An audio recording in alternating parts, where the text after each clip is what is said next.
The afternoon light of October filtered dimly through the faded curtains of Arthur Davies' modest Richmond Heights home. He sat at his kitchen table, the quiet interrupted only by the rustle of a thick, cream-colored envelope that had arrived that morning. He had foolishly assumed it was a long-awaited wedding invitation from his son, Ethan Davies, after months of deliberate silence. Tearing the seal carefully, the small thrill of hope vanished. Instead of elegant cardstock, a stack of itemized bills slid onto the table, crisp and brutally professional. The total was a staggering $80,000. Arthur scanned the lines. $50,000 for sprawling Blackwood Manor rental, an estate near Richmond Heights known for its manicured gardens and crystal chandeliers. $20,000 was allocated for elite catering, boasting imported wines and lobster. The final $10,000 covered the honeymoon suite in Santorini. Tucked beneath the stack, a handwritten note from Ethan finalized the insult. Dad, after the problems you've caused the family, be grateful that I allowed you to contribute. This covers your share. Send the check soon. Serena and I are counting on it. Arthur stared at the word problems. This was the same accusation Ethan had repeatedly flung at him, blaming him for not advancing higher in his engineering career, and implicitly blaming him for the modest life they had led after Clara's death in 2015. His hand trembled slightly as he set the note down. Nearby sat a framed photo of young Ethan, gap-toothed and grinning from a Little League game, his tiny hand swallowed by his father's. How had that boy transformed into a man demanding money like Arthur was an ATM, while simultaneously banning him from the wedding because he didn't fit Ethan's polished image for his tech executive crowd? The initial shock was a cold wave, tightening Arthur's chest. He crumpled the note, the paper cracking like dry leaves, but then smoothed it out again. He would not let blind anger consume him. He walked to the sink, splashing water on his face, but couldn't wash away the sting of betrayal. Ethan thought he could erase his father, while dipping into the hard-earned nest egg Arthur had built through years of overtime and scrimping after losing Clara. Ethan had even called him after Clara's funeral, accusing him. You should have done more, Dad, for all of us. Arthur returned to the table. Picking up an old family pocket watch, an heirloom from his father, its chain worn from generations of hard work. It ticked steadily, a reminder of bonds that should endure. But Ethan had severed those ties, banned him because Serena had whispered that a simple pensioner would be an embarrassment. A slow, bitter smile curved his lips as the hurt twisted into sharp resolve. He set the bill aside. If Ethan thought he could manipulate him, he was mistaken. Direct confrontation would lead only to dismissal. The better path was to gather information and find the cracks in their perfect plan. His old laptop, dusty but ready, was pulled onto the counter. It was time to find out what they were truly up to. He recalled memory of Ethan at 8 years old at Maplewood Park, burying his head in his father's shoulder during a sudden storm, saying, "Don't worry, Dad, you're the strongest." Arthur had held him close, promising to always protect him. But after Clara's death, Ethan pulled away, already climbing the corporate tech ladder. You let her down, Dad. Ethan had accused over the phone in 2016, resentfully suggesting better treatments could have been afforded if Arthur had made more money. Arthur had reminded him of the insurance battles and the second mortgage taken for Clara's care, but Ethan only saw the modest house and the unglamorous job. Last Christmas, Ethan and Serena had smirked dismissively at his homemade tamales, calling his unannounced visit awkward. Now, the bill was a final insult, demanding he fund their extravagance while shoving them aside. Arthur's anger solidified into a steady burn, replacing nostalgia. How dare Ethan treat him like a burden and expect gratitude for contributing? Serena, with her designer bags and social media boasts, enabled his greed. This betrayal demanded consequences. He turned to the laptop, his resolve hardening like steel. Justice was about dignity.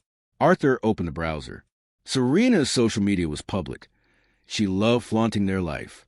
He scrolled, noting the date, November 15th, 2024, just weeks away. Photos showcased the Blackwood Manor, and Serena's captions boasted their dream wedding and luxury living. He jotted down key details. Blackwood Manor rental, $50,000. Elite events caterer for 200 guests. Photographer Lila Rossi. He opened more tabs, finding the site for the wedding planner Julian Hayes, who touted seamless events for discerning clients. A mutual contact confirmed Julian was handling the booking. Honeymoon details surfaced. Santorini Resort Overwater Bungalow, all funded by the bill Ethan had sent. His anger flared at a video Serena had shared, where she joked that Daddy's paying for the party indirectly. The staggering extravagance was far beyond what Ethan's salary could cover without Arthur's contribution. This confirmed his decision. This was about self-worth, teaching Ethan that greed had repercussions. He found Julian Hayes' contact number, realizing the planner was a strategic heart of the operation. Taking a deep breath, Arthur decided it was time to unravel their perfect tapestry. He picked up the phone.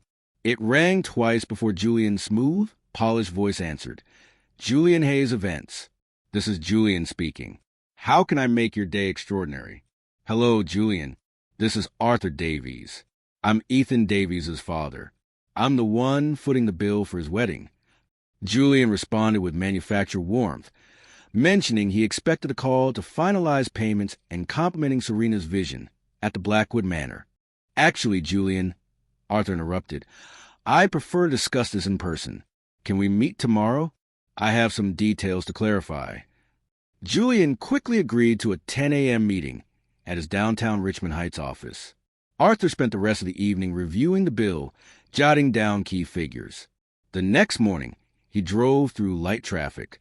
Julian's office was sleek, all glass and chrome.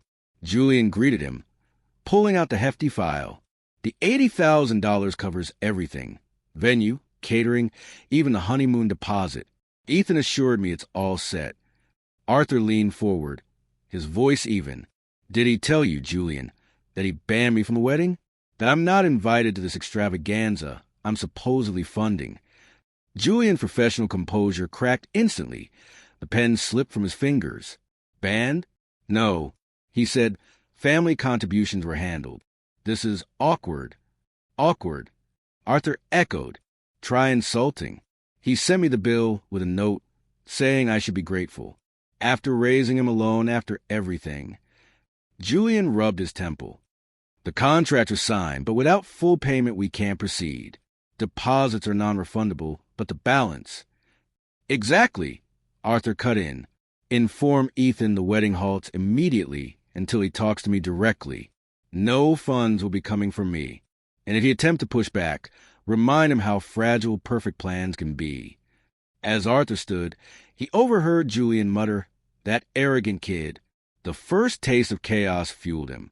Outside, Arthur realized Julian was only the start. Ethan would not back down easily, and Arthur needed trusted eyes and ears. The name of Leo Vance, Ethan's childhood best friend, surfaced. Leo knew Ethan well, and now worked as a private investigator. Arthur dialed. Leo, it's Arthur Davies. It's been a long time. Leo answered warmly, and Arthur explained the situation. Ethan was getting married, but it was complicated. Leo agreed to meet at a local cafe. At the cafe, Leo looked surprised but genuine. Arthur, you look good. Sorry about Clara. Arthur got straight to the point. Ethan banned me but sent a bill for $80,000. I'm fighting back. Leo's face hardened. That sounds exactly like him. He ditched me years ago when I refused to fake a reference for his job. Said I was holding him back with my small-time gigs. Leo confirmed Serena was similar, all about the expensive image. They planned Leo's role. He would document the wedding from outside, capturing any fallout with photos and video, ready for public leverage if needed. Arthur suggested they needed internal recordings and logs. Leo agreed to come to Arthur's house that evening to prepare. Leo arrived with his professional toolkit. They moved to the living room, where Arthur asked Leo to show him how to protect myself, recordings, cameras, the works. Leo explained the legal basis for one-party consent recording in Kentucky. He warned Arthur about Ethan's tactics, such as deflection and gaslighting, recalling how Ethan blamed Arthur for Clara's treatments not working, even though Arthur had sold his car to pay those bills. Arthur shared the painful memory of Ethan accusing him of not fighting harder after Clara's funeral. You gave everything. Leo insisted, reminding Arthur he owed him for the kindness shown after his parents split. They toasted quietly to justice. Leo set up the camera placement, demonstrating how the feed was clear on Arthur's phone, giving him a surge of strength. Ethan did not call that night. The next day passed in intense anticipation. Arthur checked his phone constantly, testing the cameras and walking around the block to calm his nerves. The phone finally buzzed in the evening. Arthur was brewing tea, the kettle whistling loudly. The screen lit up. Ethan. Arthur let it ring, noting the vibrations, then let go to voicemail, recalling Leo's advice. Record everything. Their words will be your ammunition. 3 voicemails piled up quickly. The first, from Ethan, started composed but ended with an edge of panic. Dad, it's Ethan. There's a misunderstanding with the payments. The planner called and said you pulled out. Call me right away. We need to sort this. The second was from Serena. Arthur, Ethan's upset. The vendors are threatening to cancel without your contribution. Don't do this. It's petty. Arthur noted the desperation masked as accusation. The third message from Ethan ramped up the urgency. Dad, seriously, pick up? Everything's falling apart. You owe us this after everything. Arthur listened twice, analyzing the rising pitch. Then, a call came from an old friend, Mrs. Thornton, who had heard whispers at the club about Ethan's wedding troubles and money issues, confirming the public ripple effect. This fueled Arthur with a surge of control. A final voicemail pinged in from Ethan, his voice cracking. If you don't fix this, you'll regret it. The explicit threat hung in the air. The next evening, the phone rang, insistent like a heartbeat. Arthur let it ring 4 deliberate times before answering, the recorder app ready. Hello, Ethan. Dad, finally. What the hell is going on? Julian says you refuse to pay. You are deliberately sabotaging our wedding. Ethan burst out, his voice pitched high. Sabotaging? You banned me. You sent a bill like I was a sponsor, not family. Remember your own note? Be grateful. Ethan exploded. Look, it's not like that. Serena's friends, the crowd, your retired dad. It wouldn't fit. But the money, you owe it. After Mom. After the struggles you caused. The jab at Clara twisted inside Arthur, but he stayed calm, recording every word. I raised you alone. I sold what little I had for her care. You blame me for her death. Then ignore me unless you require cash. No, Ethan. No payment will be made. You're ruining everything. Ethan shouted. Serena's furious. The caterers want deposits. The estate is holding the date, but threatening fees. Fix it. Arthur drew strength from the steady tick of the pocket watch. Fix what you broke. Talk to me like a son, not a banker. Serena's voice cut in on speakerphone. Arthur, this is ridiculous. We're building a life. Your pettiness could cancel it all. Think of the embarrassment. Embarrassment, Arthur countered evenly. Like banning your father-in-law? I think of the bill you sent. The honeymoon you expect me to fund while excluding me. Ethan jumped back in. It's duty, Dad. Family contributes. Admit it, you're jealous of my success. That revealing admission, jealousy as his ultimate excuse, exposed the sheer depth of his ego. Arthur countered firmly. Success built on using people? Not anymore. Ethan hung up abruptly, his words echoing as a vulnerability laid bare. Moments later, a text chime from Leo Vance. Update. Vendors demanding payment. Rumors flying at this state. Photos incoming. Arthur saw blurry shots of workers pausing setups and a florist van idling. Then, Ethan's frantic text flooded in. Selfish old man, destroying our day over ego. The neighbor, Mr. Finn, called. He had seen Ethan yelling at a delivery guy, demanding discounts and shouting, Do you know who I am? Mr. Finn confirmed folks were talking and vendors were pulling out. Arthur, you've got community here. He doesn't. Arthur texted Leo back. More from neighbor. Ethan's alienating everyone. Leo's reply was simple. Perfect. Escalation incoming. Preps faltering. The gray light of dawn broke on November 15th, 2024, the wedding day. Rain began to patter heavily against the window panes. Arthur had woken early, the ticking clock reminding him of the urgency. The forecast showed steady, heavy downpours, a symbolic deluge. Leo's first text arrived at 7 a.m. at the estate. Vendors arriving or not. Photos soon. Arthur watched the images trickle in. Floors were repacking half their arrangements due to deposit issues. A caterer truck idled uncertainly. Rain slicked the driveway into a glossy mess. Guests arrived around noon, gathering in confused clusters under temporary tents. Leo's message pinged. Overheard. Where's the setup? Arthur ignored a flurry of calls from Ethan. One voicemail played. Ethan's voice frantic. Dad, send the money now. Everything's falling apart. The estate managers are threatening to shut the entire thing down. More photos showed the grand hall only half-dressed. Then, a shot arrived that twisted something inside Arthur. Serena visible in her gown. Her expression crumpled, rain streaking the mansion windows behind her. Doubt flickered. Was this too cruel? But recalling the condescension of the bill and the ban, the doubt dissolved into quiet satisfaction. By mid-afternoon, Leo reported guests milling, some leaving, rumors spreading, family feud over funds. Arthur paced his room, the rain drumming steadily. Another voicemail from Ethan was pleading, Please, Dad, wire it now. The guests are laughing. Help! Leo's audio clip contained a guest murmur. This is a disaster. Poor planning. The downpour intensified. As Arthur let the phone roll to voicemail one last time, a sudden, frantic pounding erupted on his front door. Arthur peered through the peephole. It was Ethan and Serena, utterly disheveled, soaking wet in pajamas under hastily thrown coats. He opened the door a crack. Ethan immediately pushed forward, water dripping onto the entry rug. Dad, let us in.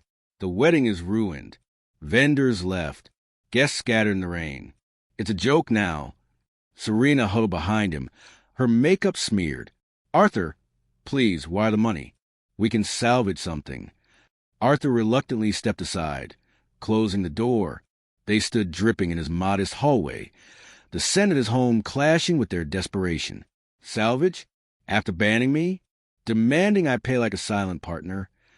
Ethan's voice was breaking. It was a mistake. Serena's idea. The image, but now everything has collapsed. Help us, Dad. For old time's sake. Arthur crossed his arms. Old times? Like when you blame me for Mom's death. Ignore me completely unless you needed cash. Serena interjected, her tone wavering. We didn't mean it. It's the stress. The honeymoon is booked. Deposits are lost. Think of us. Think of you. Arthur echoed pointedly. Would you too value me if I didn't have my wallet? Answer that. Ethan hesitated. Of course. Your family, but success means standards. Please just transfer it. No, Ethan. Arthur stated, final and unwavering. This is a consequence. Greed has a price. Ethan begged hysterically. You are destroying us. Guests whispered. Vendors mocked. Fix it for your son. Arthur shook his head. Go. Learn from this. As he moved to open the door, Ethan's final words tumbled out, raw. Wait, Dad. I regret it. All of it. Arthur closed the door on them, hearing their footsteps retreat into the storm. The house fell into a comforting, earned hush. Over the next few days, Arthur reflected. He eventually burned the original itemized bill in his fireplace, the ashes representing a symbolic release. Leo texted confirmation by week's end. Full collapse. The estate refunded partial payments, but reps tanked. But got me new clients thanks to the fallout. Arthur called him. Leo, you did it. Photos show the empty tents, the guests bailing. Ethan's circles whispering arrogance bit him. Arthur admitted he hadn't heard from his son since the confrontation. Later, Mrs. Thornton emailed, inspired by the rumors, Arthur. Your stand reminded me to value real ties. Coffee soon. This outreach warmed him. As the rain cleared, Arthur stepped outside into the crisp air. Sunlight broke through the clouds, illuminating a clear, new path unfolding before him. He felt unburdened, the house filled not with material things, but with self-worth. Ethan's lesson might sting, but hints of regret suggest a seed of understanding had finally been planted.